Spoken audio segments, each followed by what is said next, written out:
Welcome to The Weekly Trend, a podcast for navigating the markets through the lens of technical analysis.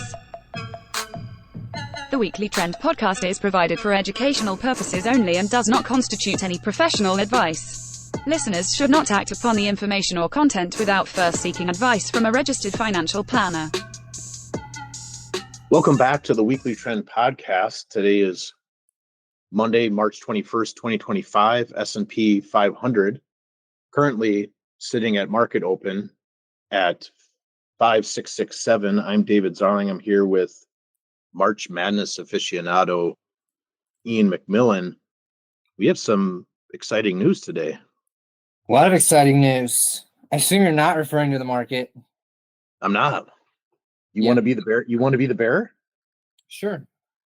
I'll just say a quick congrats to our friend, first and foremost, our friend and co-worker, Kevin, who welcomed he and his wife welcomed their second baby boy into the world.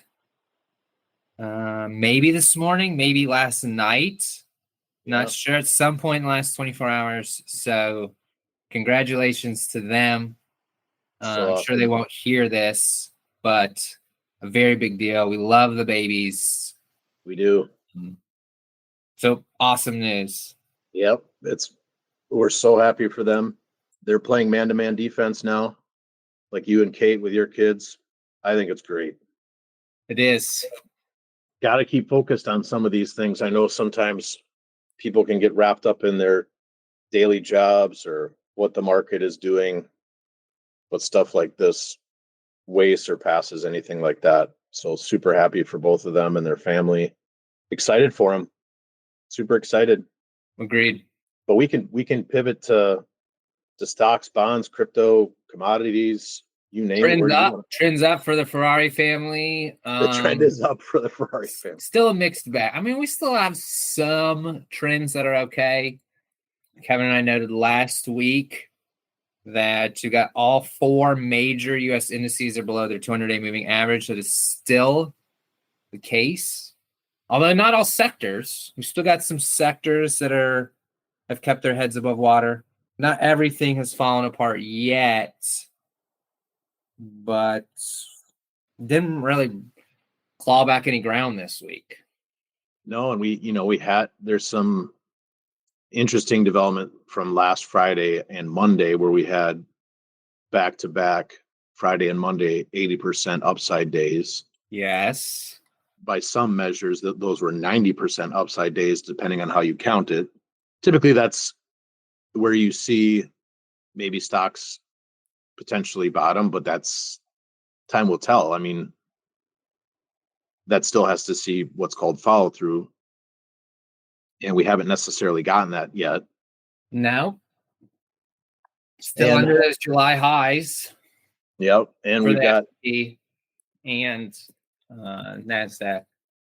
And you mentioned all the broad U.S. indices below their 200 days. And we know that one of the best investors of the past maybe century, Paul Tudor Jones, used to say nothing really good happens below a 200-day moving average.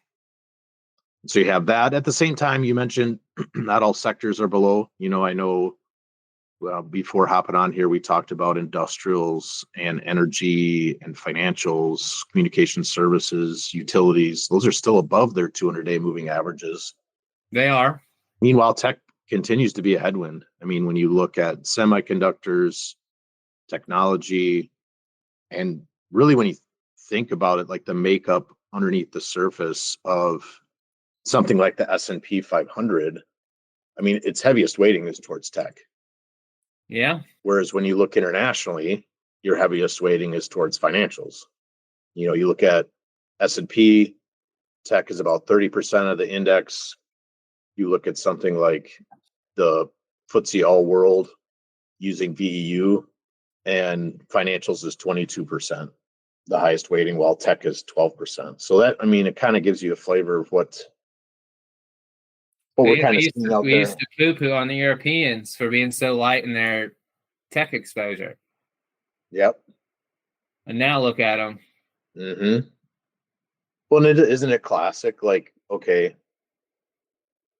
a Trump presidency, right? We have the election back in November. You have the recency bias of last time he was elected and what 2017 looked like, which was one of the best uptrends, low volatility uptrends we've ever seen in the US. How classic is it that you see international strength to start the year after Trump's been elected?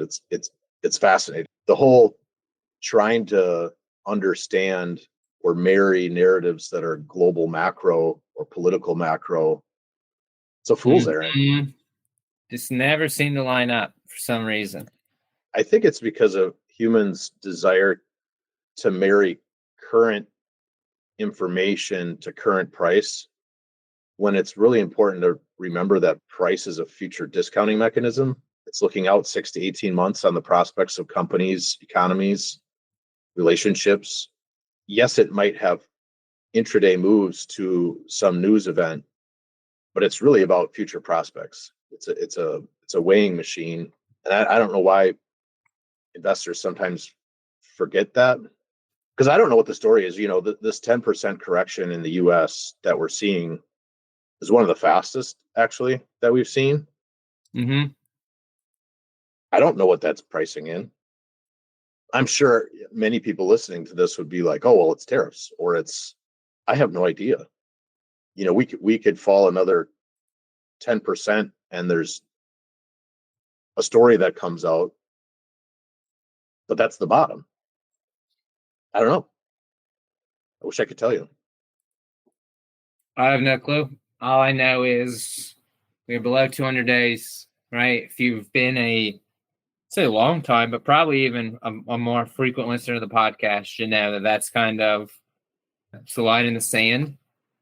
Everyone I would assume, pretty familiar with that's the way ADPV works. Yeah. So we sit. And it's okay. It's okay if this turns into a V bottom and next Tuesday we're above the 200-day. That's okay. Right. But I'm not going to sit here, right? I had a client education with a very nice lady yesterday evening.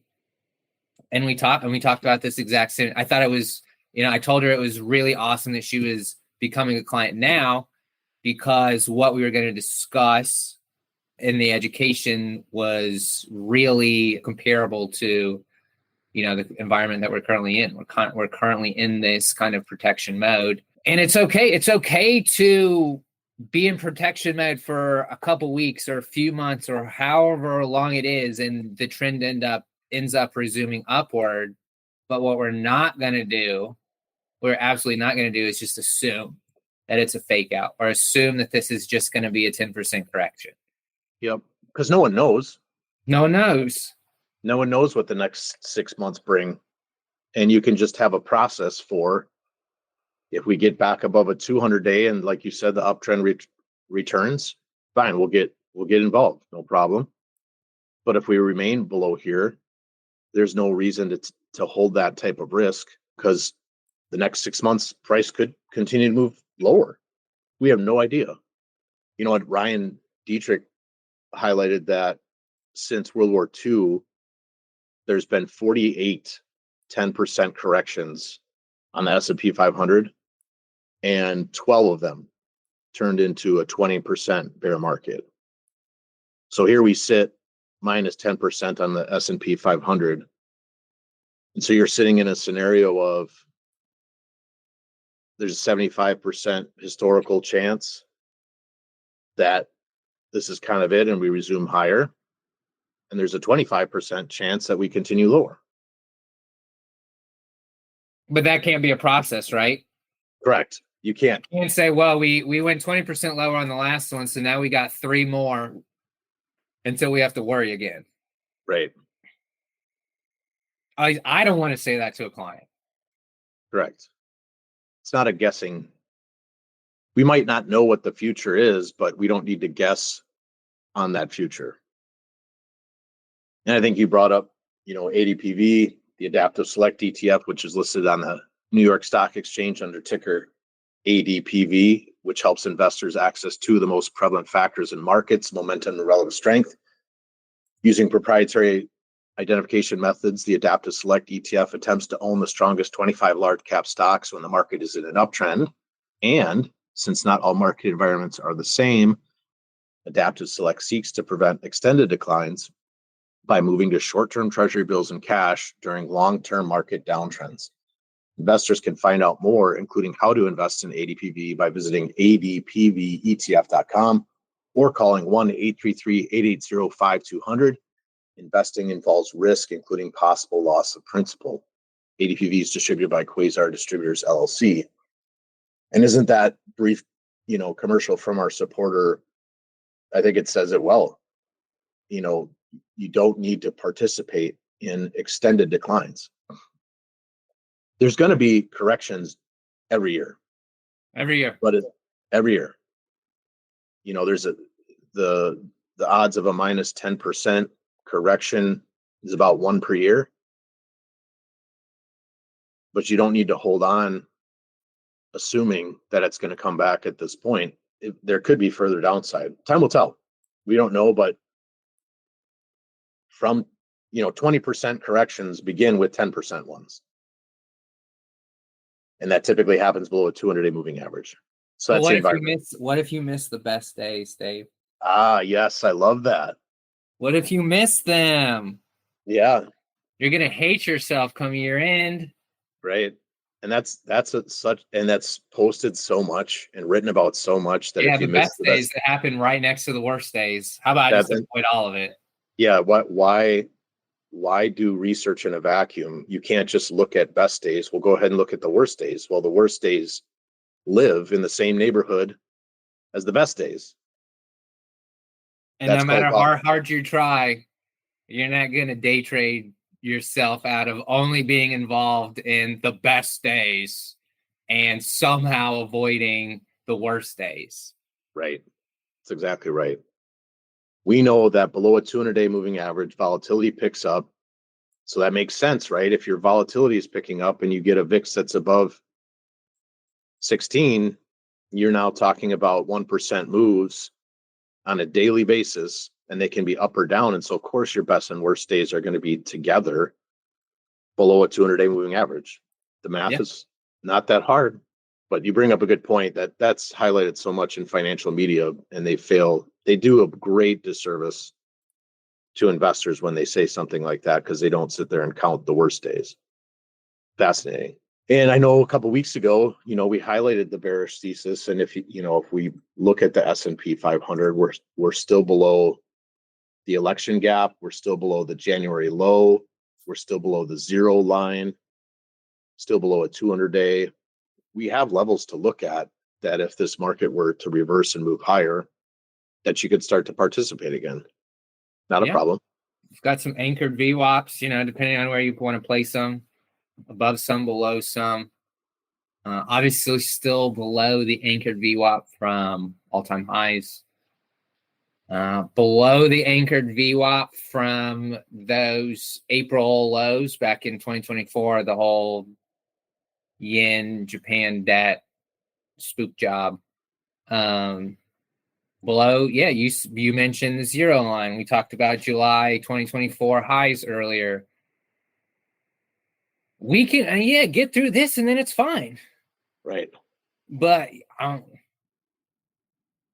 not going to sit here and stare at the computer screen for 7.5 hours until the close I'm just not. Go outside. You can go play golf. In Wisconsin. Go out. I mean, you're below a 200-day. That's it. Yep.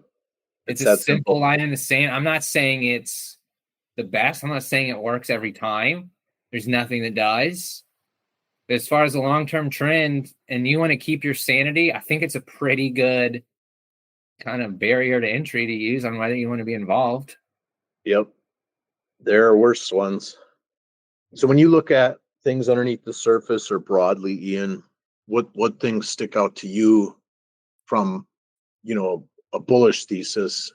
And when you go through what is working, it's just littered with foreign ETFs. So nothing has really changed from last week. I think you can put gold miners and silver miners in there. Gold and silver themselves, still kind of, precious metals, foreign stocks. So kind of like a 2020, or I'm sorry, a 2003 vibe, except for U.S. stocks aren't working. That's an interesting dynamic that you bring up, because that 2003 to 2007 period, you did see international outperform U.S. stocks. You did see utilities outperform. You saw energy outperform. You saw financials outperform. You even saw gold outperform. Those are some of the same names that we're seeing right now. Yep. I think that's a really interesting observation. And I know that you brought up, for example, participation or breadth, that we saw the bullish percent on the New York Stock Exchange. Yeah, isn't that interesting? Yeah, flip to X's, which is a type of indicator that shows potentially a new jump start for stocks on the New York Stock Exchange from a very low level. You mentioned it's in the 40s. That's information. Now we have to wait for price to confirm. And maybe this is just rotation into some of these other value areas that we mentioned and international.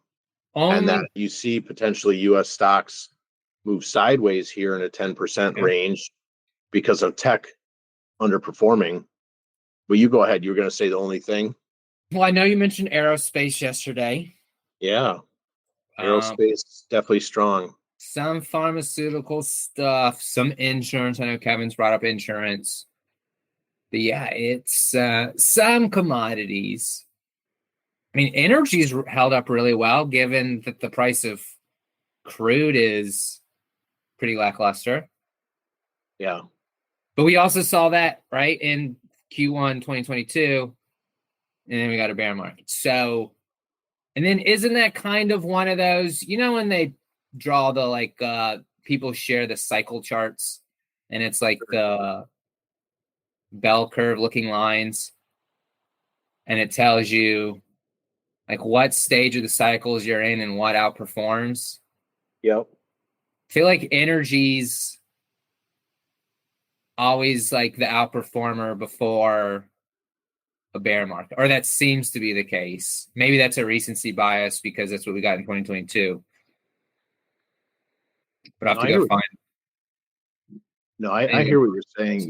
You're saying like what sectors perform well in different stages of the market.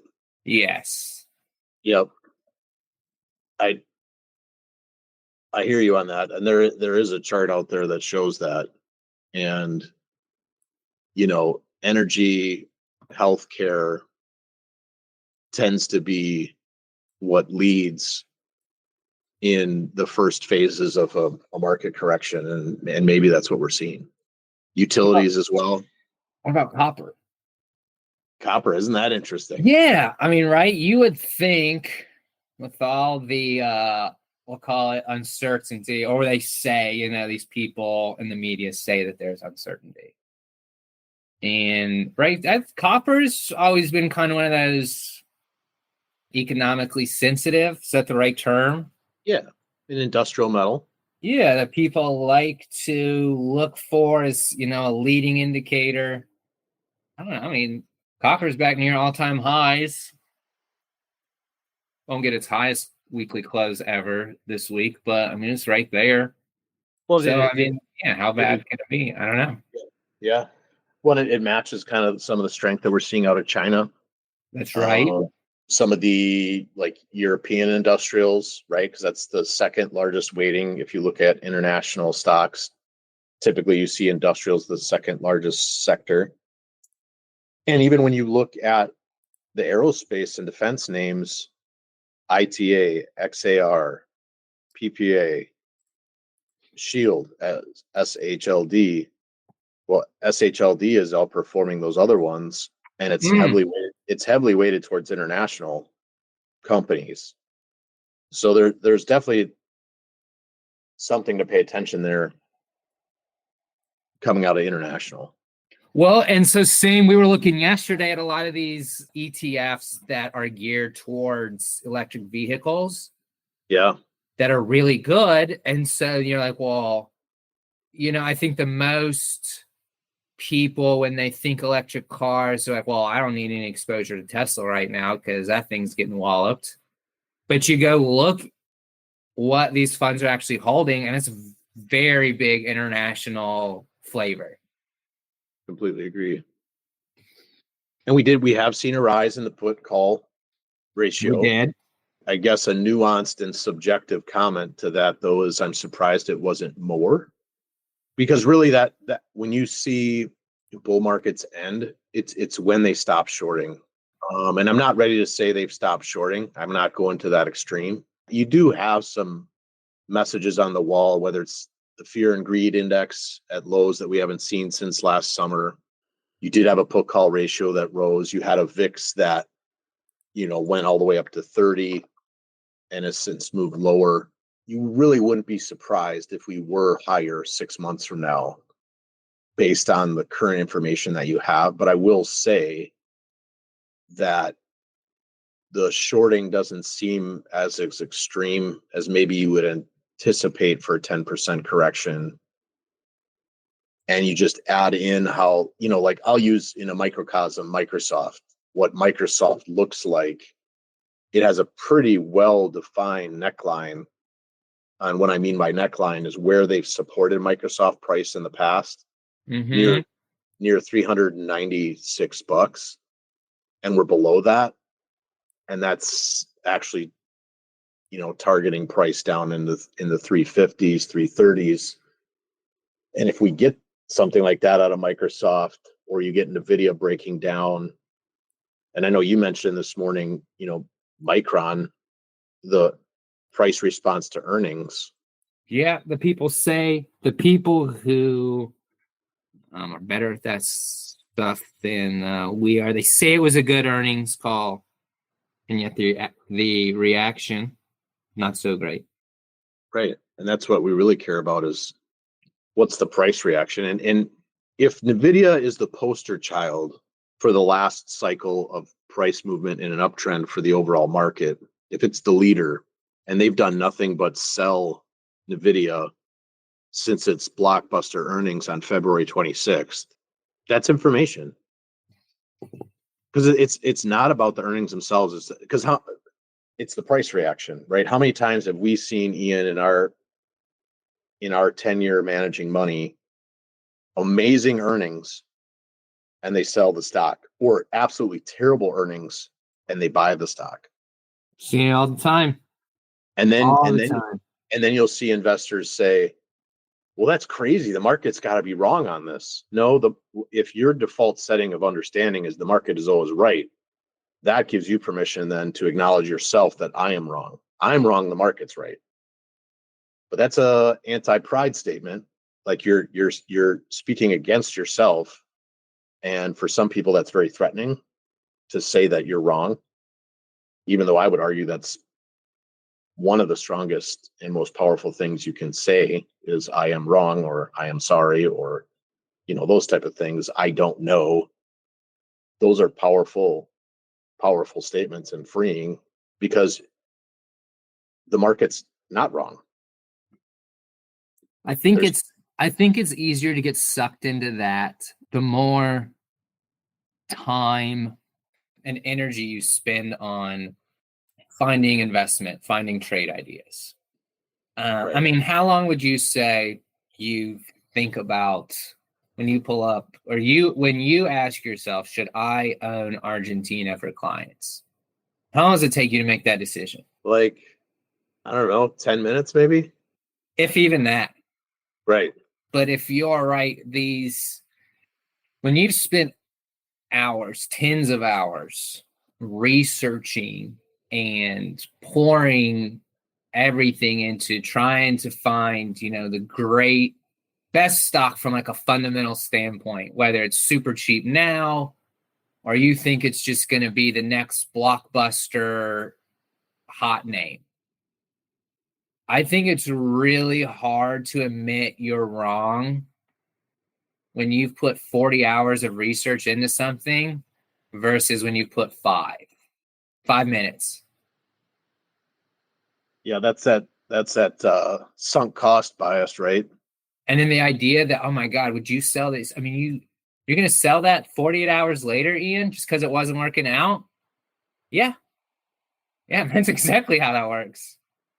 Yeah, and we do this all the time in our lives, right? Like you purchase a car, you purchase a house, and you spent a lot of time on it, did a lot of research, all that different things, and and you close the deal, and your natural inclination then is like, I did a really good job here. And you look around and, oh, look at all those other cars that are just like mine. They're really smart. And then all of a sudden you could have all sorts of problems with your car. Well, maybe your research was wrong. It's just, it's one of those things that sunk cost, that commitment cost bias. You marry stories rather than understanding that price knows more than you do, right? Because price includes everything.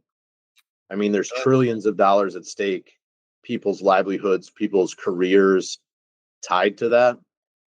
And price reflects, it's the manifestation of opinion and final arbiter of value. You don't get to disagree with price. I mean, you can, but I don't recommend it. Who would you call if you had a disagreement with price? Who are you getting on the phone with to yell at?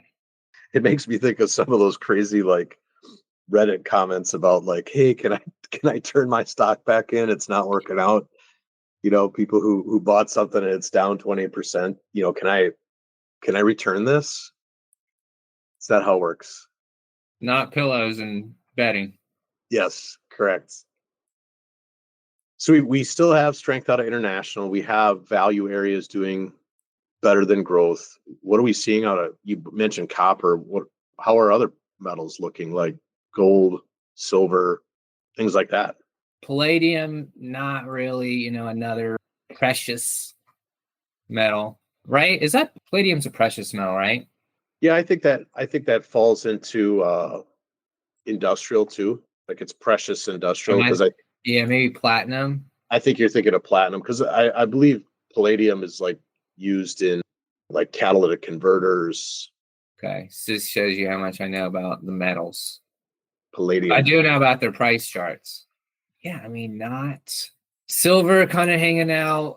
We mentioned copper, gold still. Now gold's getting hit today, but I mean, still strong, relative uptrend. We have the dollar still sitting within its range. Yep. The trade weighted dollar still sitting below 104, 105. Orange juice for breakfast enjoyers. You'll be happy to know that orange juice is down like 4. I looked at this yesterday. So we are 50% off the highs. From a chart, it's probably the cheapest it's going to get now. Yeah. I don't think you're eggs. Eggs too. Breakfast got cheaper. Yes. You can look across a wide spectrum of information. And on one hand, you have broad U.S. markets below 200 days. Meanwhile, you do have some sectors that are above 200 days. You've got international stock strength. You have crypto weakness, precious metal strength. So it's a little bit of bifurcation out there. It's not we still haven't seen, if we're going to get like a massive correction, we haven't seen correlations go to 1. Like we haven't seen just broad-based selling across everything. No, we have not. And so again, it wouldn't be surprising to see the year finish higher for U.S. markets, but really, that's on the all-stars of the market. I mean, that falls on your FANG stocks, your Microsofts, your Apple, NVIDIA, Amazon, Google. That it's really going to be on those large cap names for that to be the case. And we still haven't seen small caps, carry the bucket. So it's definitely a mixed market out there. And time will tell whether we reclaim the 200-day, like you and Kevin touched on. It could happen next week. It could happen in 6 months. We'll be more than happy to participate when that happens. Right now, it's not like that. Isn't that the best part? You don't have to participate. Right. You don't have to. if broad market indices, breadth, whatever you want to look at is saying this is pretty blah market, you can just go hang out and do other things with your life. It is possible. Like, that's a decision that you're making for clients. Just go to cash. And I do think that's an appeal of the supporter of this podcast, is that that's happening automatically inside an ETF is pretty powerful, that you don't even have to push a button. It just happens for you inside that vehicle and is no longer exposed to the market. But if you go from equities to cash, if the ETF does that, then you got to worry about the capital gains. No. No, that's the beauty of ETFs. One of the greatest tax benefits of holding an ETF is that you don't incur the cap gains until you sell it, and anything that's happening inside of there defers off the capital gains. And so the things that were held inside of ADPV that got sold this last week and the cap gains that went with them got pushed off, and it's not experienced by the holders of ADPV until they sell it. So they're not going to get like a massive distribution in late December? Yeah, I mean, there's ETFs always have a possibility of some cap gains, but it's not like something you'd experience with like a mutual fund. Oof, that's good. Yep. Well, good for them. It's awesome. Very thankful for that type of tax structure. But wrapping up the podcast here, Ian, anything else you want to highlight before we close this one down? No, just hanging out. No reason to stress. If I don't want to see the market go down. I don't think anyone roots for that, but that's not reality. And you don't have to sit there and worry day after day if you're going to miss a bottom, if you're too late to get back in, or stock's going to go down further.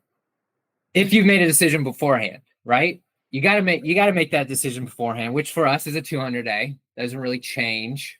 But if you're trying to figure out now, yeah, tough. Well, and it's just mathematically truthful to say that if buyers regain control of this market and price moves back above a 200-day, we can get the car out of the garage and drive again. Yeah. No Put the problem. top down. Yep. Put the cruise control on. And then if we're back below a 200-day and it's snowing, we park the car. We don't have to markets are complicated the way they are. Let's not overcomplicate this. And you say, oh my God, Dave, so you got the car out and then 15 minutes later you were back in the driveway? Yeah. Yep. Yeah, that's happened. Sometimes you get to drive for 18 months. Sometimes you get to drive for 3 days. Right. I mean, this could be, this environment could be similar to October, November 23. We don't know that yet.